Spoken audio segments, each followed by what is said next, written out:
What occurs when decades of trust are broken like glass? The world of sister wives has been turned upside down by secrets, betrayals, and a revelation no one expected. Christine, Janelle, and Meri are finally emerging from the darkness, taking back their voices and their lives. This isn't drama. This is about strength, heartache, and beginning again. You won't believe how far this reaches. Watch now and watch it all come out. There are times in life when one truth is enough to shatter years of illusion, like shards of glass cracking in slow motion. And when it does, nothing appears the same anymore. Consider this. What do you do when the family you thought you could trust, the bond you thought you could count on, is based on lies? What do you do when loyalty becomes betrayal, and the one you thought would have your back has your front against you? This is the storm that ran through the Sister Wives universe, a storm no one, not even the viewers who have been watching this saga for years, could have foreseen. It began quietly enough with rumors online. Just a few leaked papers, the kind most people click past without even a thought. But this time there were whispers of truth. This time the receipts proved it. A tale of trust, authority, and the cost of silence. You see, marriages like the Browns don't disintegrate overnight. It's always a gradual unwinding, small strands of tension stretched throughout the years until a day when it all unravels. And for Christine, Janelle, and Meri, that day arrived. Have you ever sat back and thought about your own life and realized that something quiet, betrayal, had been sitting right in front of you the entire time? Perhaps it was a wife, a husband, or even relatives.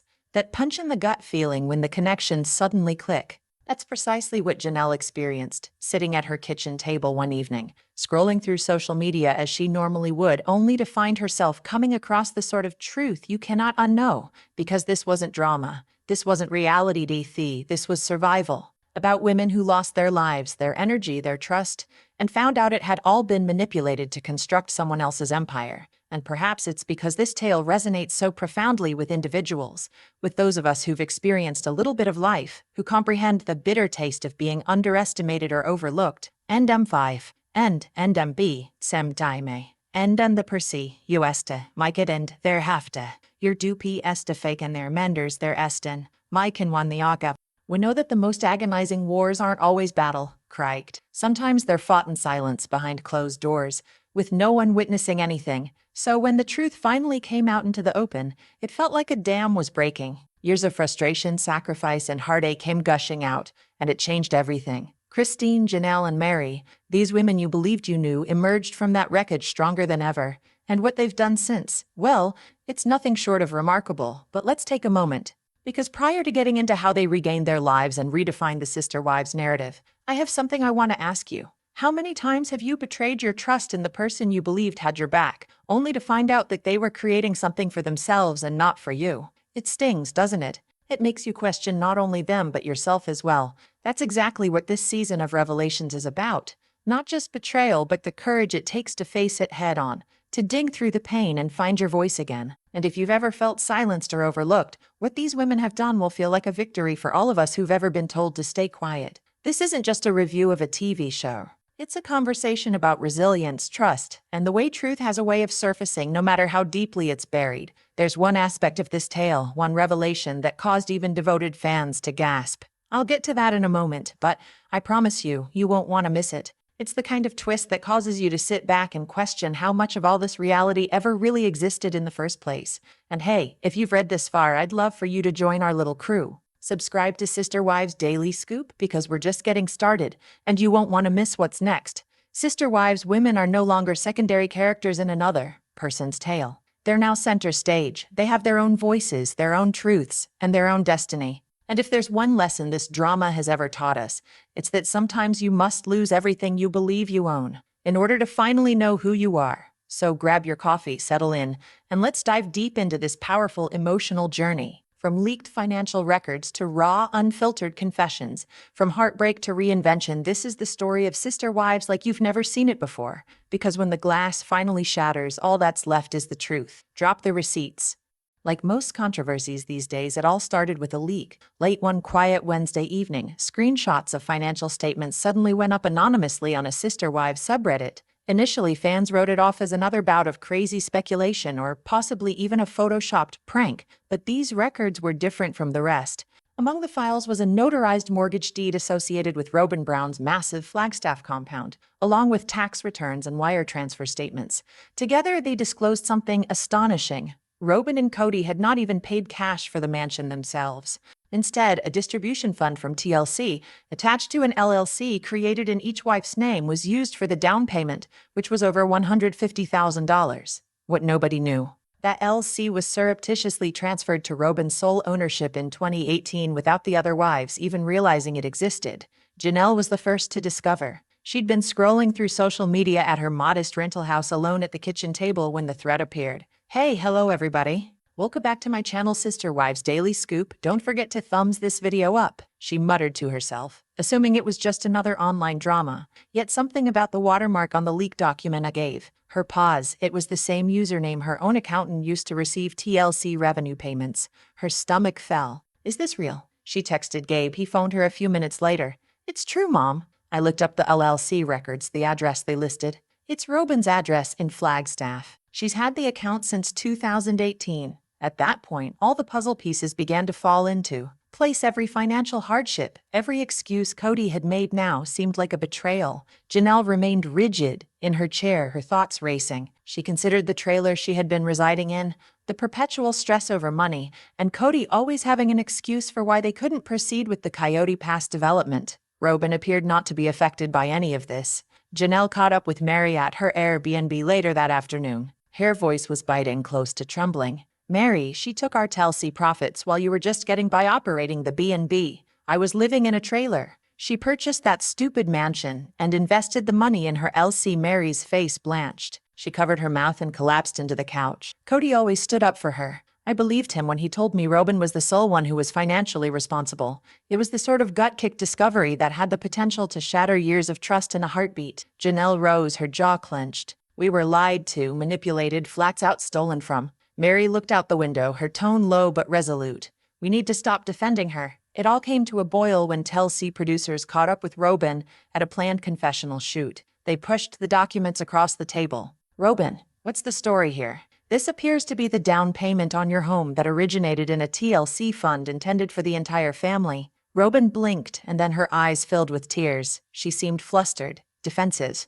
We are one family, she breathed. We all shared in that money. The producer pushed, but the LLC is in your name alone. Janelle and Meri didn't even know about it. Robyn began to cry. I didn't want to fight. I figured it'd be better if Cody and I worked it out. I didn't know what the others would do with the money. I was just trying to secure our future. In front of the cameras, the room fell silent. It was apparent Robyn believed her own account, but nobody else did. While that was going on, Cody was stunned. Cameras captured him alone walking in a Flagstaff park, muttering to himself. She didn't tell me. She said the money was from my emergency accounts. He shook his head. Looking down at the ground, I trusted her. She said everything was arranged. I didn't ask questions about it. He paused, looking out at the mountains, his voice cracking. I screamed at Janelle. I labeled Meri toxic for mentioning Robyn. And meanwhile, Robyn was keeping secrets. His hand shook as he got out his phone. I need to speak with a lawyer. The storm was just getting underway, and the internet was going to blow. All social media, sites, YouTube, Instagram, Reddit, TikTok were clogged with entries analyzing the scandal. Fans poured over each of the leaked documents, tracking every financial crumb, and what they discovered only worsened it. They had found further proof that linked Robyn directly to TLC residual accounts, where she had secretly made herself the beneficiary. Famously, the same month Robyn diverted those funds, her mortgage was approved and all payments on Coyote Pass somehow ceased.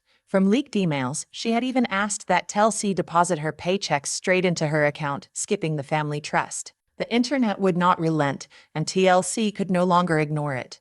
The network released a concise but direct statement. We are examining the financial arrangements of the Brown family in the production of Sister Wives. Filming has been paused at this time. Meanwhile, Janelle and Meri took a bold step, appearing together in a powerful Instagram video. We want our followers to know the rumors are true, Janelle began. Meri, standing firm beside her, added, we trusted our family, but that trust was broken, and we're holding them accountable now. Robyn, meanwhile, sank deeper into isolation inside her once celebrated Flagstaff mansion. She kept the blinds closed and refused every call. Even Cody's support was dwindling. One tearful voicemail to her mom summed it up. They hate me, Mom. Everyone, even Cody, treats me like a stranger. But what pierced Robyn the most wasn't the backlash. It was seeing the family's meticulously constructed image fall apart. No more favorite wife fiction. No more picture perfect family. Just raw reality for all the world to witness. Outside the house, reporters stood along the street, hoping for a glimpse of the aftermath. 3 weeks later, the pressure shifted from Twitter to a mediation building in Flagstaff. Although it was only a small local structure, the tension was as cold and heavy as a courtroom. Meri sat rigid, lips pressed into a thin line, eyes fixed straight ahead. Next to her, Janelle had a bulging folder packed with receipts and contracts, each page highlighted and marked. On the opposite side of them, Robyn appeared as if she hadn't slept in ages. Her hair was stuck unevenly, her face red blotches, as if she'd run out the door without bothering to look in the mirror. Cody sat next to her, unusually subdued and pale, moving farther away by the minute. The mediator cleared his throat. "Before we start, let me just make a point clear that this is an official pre-litigation mediation. If we do not come to a settlement, what we say here could be admissible in court." Janelle did not hesitate. She reached forward and pushed a pile of documents across the table. "This confirms Robyn deposited more than $180,000 of our TLC money into her LLC in 2018 and 2019, and that LLC only has her name on it." Meri continued. "We weren't informed one thing. We were told we were broke, that we were hurting just as much as you and Cody. Undefined, it wasn't purely financial deception. They were seeing the emotional manipulation that went along with it." Robyn's voice shook. "It wasn't ever stealing. I believed what I was doing was right. I didn't think you'd get the plan if I told you." Janelle laughed mockingly and shook her head. "What plan, Robyn? You've got a 4,300 square foot home with designer decor while we've been living in trailers and having our marriages dissolve." Robyn opened her mouth to protest, but Cody unexpectedly held up a hand. "Stop," he told her, and the room was quiet. He faced Robyn, his voice trembling. "Just stop." For years, Cody had stood behind Robyn. "Why didn't you tell me?" he asked, his voice cracking. "You told me it was from my emergency funds. You led me to believe Meri and Janelle were irresponsible with money. You told me they were sucking the family dry." Meri jumped in quietly. "You called me selfish, Cody, selfish, because I asked why there wasn't money for Coyote Pass." Cody cast his eyes down to the table, shame printed on his face. Janelle pushed forward, her voice resolute. "Cody, we're not here to apologize. We're here for justice." The mediator, attempting to keep the proceedings calm, asked cautiously, "What sort of compensation do you want?" Meri did not pause. "We want every dollar stolen from our joint accounts to purchase that mansion back. We desire legal costs reimbursed, emotional damages, and we desire Robyn's LLC to be dissolved." Janelle furthered, "We desire 10 years of fiscal openness." Every penny explained. The crushing force of duplicity hung heavy in the air like a tempest waiting to erupt. Robyn struggled to find a tissue, her hands shaking. "I thought I was safeguarding the family." She wept. "You don't understand how difficult it was. I was afraid the show was going to get canceled, and we'd have nothing." Meri's voice was glacial. "Everything was already yours, Robyn. We didn't require a mansion. What we needed was truth, and you couldn't even provide that." Cody massaged his face, then went to the window. He grumbled, "I don't even recognize who you are anymore." When he faced the mediator again, his voice was distinct. "I'm standing with them. If they need testimony, I'll provide it." Robyn gasped as though she'd lost her wind. "You said you'd never leave me." Cody's face was empty. "The second you chose that you were the only one who counted, you left me." And just like that, the loyalty that held the family together cracked beyond repair. Meanwhile, TLC executives quietly arrived in town. The network had been flooded with outrage since the receipt scandal went public. Hashtags like "Pound Robyn Thief" and "Pound Justice for Janelle" were trending worldwide. In a closed-door meeting with Janelle and Meri's legal team, a TLC attorney made a surprising proposal. Should this be resolved out of court, we're willing to fund a spin-off series about Janelle and Meri's post-Brown lives. We'd like the truth out, but not at the expense of the brand. Meri folded her arms, nonplussed. "We're not here to create a sad reality show. We're here to take back what's ours." But the proposal stayed with her. The mediator allowed Robyn 72 hours to consider the demands. Robyn stumbled out of the office, wearing oversized sunglasses. As Cody followed 3 paces behind, reporters stood waiting outside. Cameras popped. Robyn remained silent, but Cody did not. "The fans were right," he muttered. Within days, the battle shifted from mediation to all-out legal combat. Arizona court records confirmed it. Meri and Janelle sued Robyn Brown for fraudulent misrepresentation, breach of fiduciary duty, and unauthorized use of common earnings. They even tacked on emotional and psychological distress. The court imposed an accelerated timeline, speeding up discovery. In a stunning turn of events, fans were shocked when Christine filed an affidavit in support of Meri and Janelle. "I left before the money problems worsened," Christine said, "but I always knew Robyn and Cody were keeping something more than favoritism behind their backs. They were creating an empire on our backs. Brown family was formally broken." Robyn was subjected to increasing legal pressure, public shame, and complete social ostracism. Even Cody's previously unbreakable allegiance had dissolved as he started assisting Meri and Janelle's cause. At the same time, the two women were thriving, receiving new business proposals, offers from documentary producers, and tides of sympathy they hadn't seen in years. Then TLC dropped a bombshell. A teaser trailer for Sister Wives, Reclaimed. This time, the voiceover announced, "It's their story." The legal sledgehammer soon followed.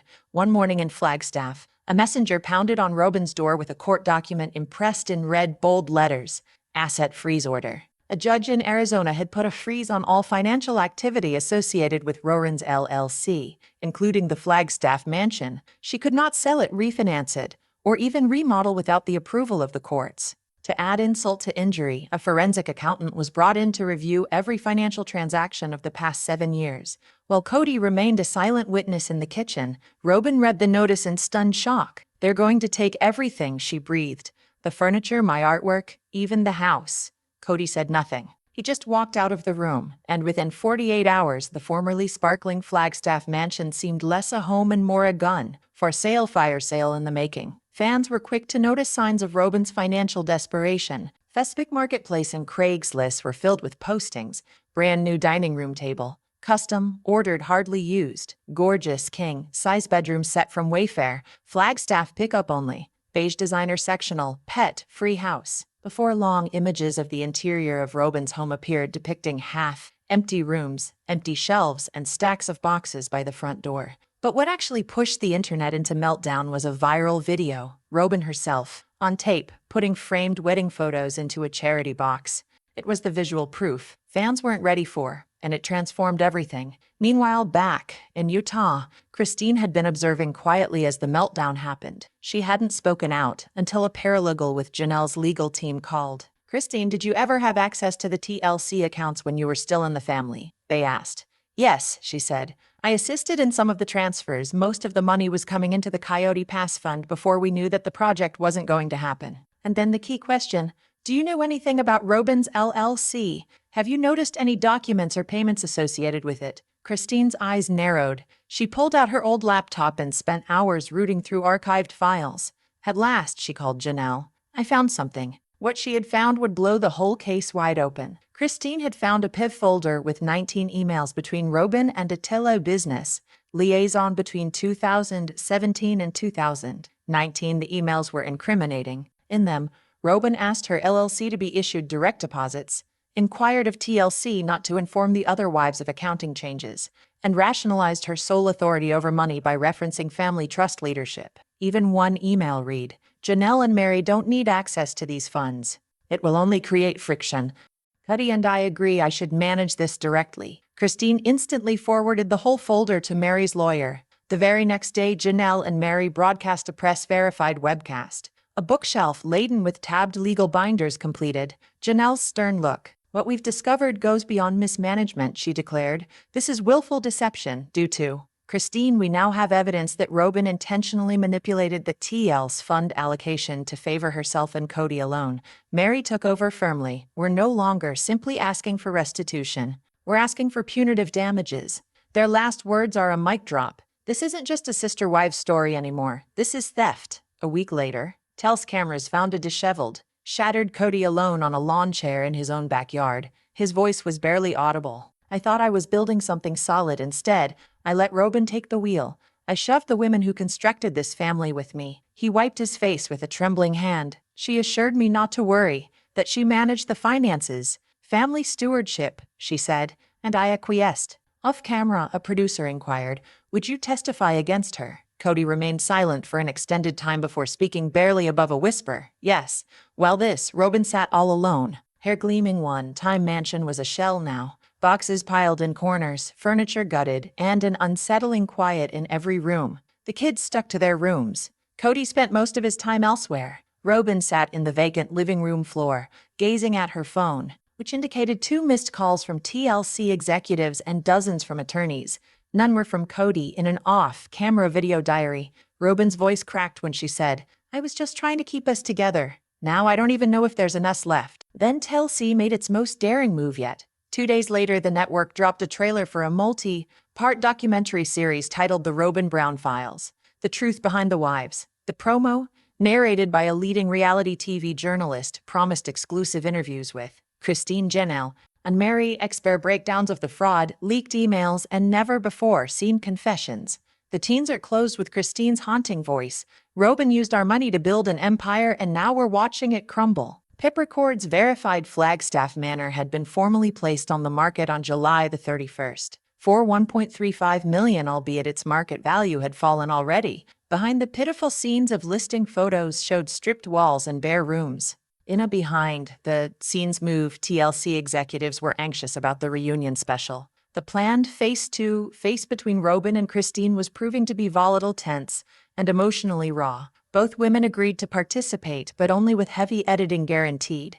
Christine demanded the whole truth exposed naked, not edited, not sweetened. Robyn, by contrast, desired a final opportunity to set the record straight. TLC billed it as The Reckoning. Robyn versus Christina 1 hour, no holds barred interview conducted in a private, neutral facility just outside of Flagstaff. No husbands, no children, no producers present. 2 women, years of deceit between them, and 1 table between them. Christine came first, calm and unruffled, in a pale blue cardigan that exuded self-assurance. 5 minutes behind her, Robyn entered, clearly shaken, her lips shaking, her complexion white.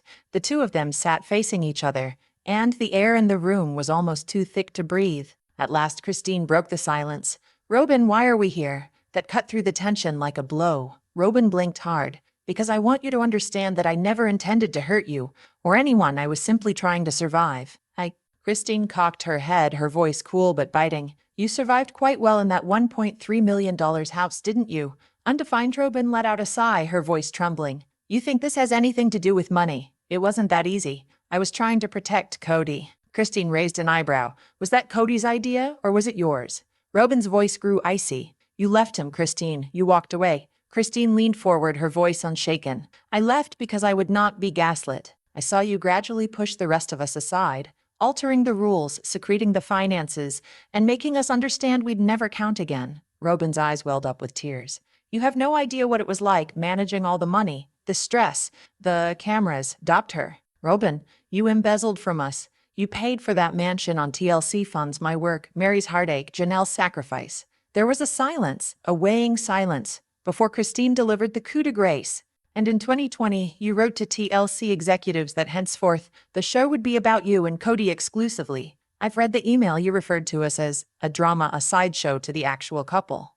Christine's words were a blow. "That is not survival, Robyn. That is sabotage." Robyn's face turned white. "I never." Christine reached calmly across the table and drew a printed version of the email from her folder. Robyn's hands trembled as she looked down. I just wanted the show to work," Robyn whispered. "And for a little while, we were the only ones left." Christine's voice shook, but her tone was cutting. "No, Robyn, you ensured you were the only one left." The room was silent again until Robyn wiped away her tears and whispered one line that would haunt fans for months. "Once it started, I didn't know how to stop. I was scared that if I didn't prove myself, Cody would leave me. I thought I was shielding him." Christine rose to her feet, her voice gentle but firm. "You didn't shield him. You shattered him. You shattered all of us." As Christine reached the door, she turned back. "One day your children will watch this. Robyn, they'll know the truth. Be ready for that." A week after the special aired, the final blow came. Cody and Robyn officially filed for legal separation. The document cited an irreparable breach of public trust and outlined a split of financial assets, along with clauses to protect Cody's remaining stake in TLC-related profits. Robyn was left with nothing, no friends, no mansion, and no show. Even her children had started asking tough questions. Aurora, who was in college, took to Instagram with a cryptic story that left fans going wild. You grow up thinking in a perfect picture, until the truth breaks it like glass.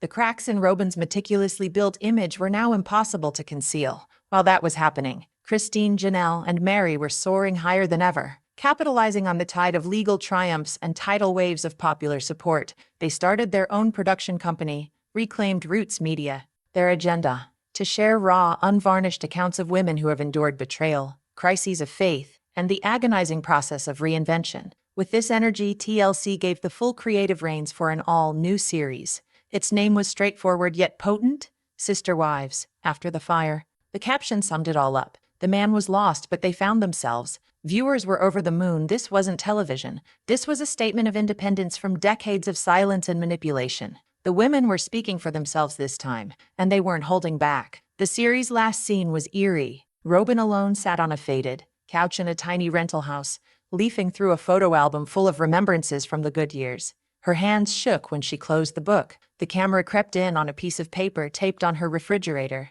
Words were plain, but they hurt. The truth always surfaces. It just takes time. The screen went black. It was the end of an era and the start of something completely different. Let us know what you think in the comments, the narrator said. And don't forget to subscribe for more updates. Thanks, everyone.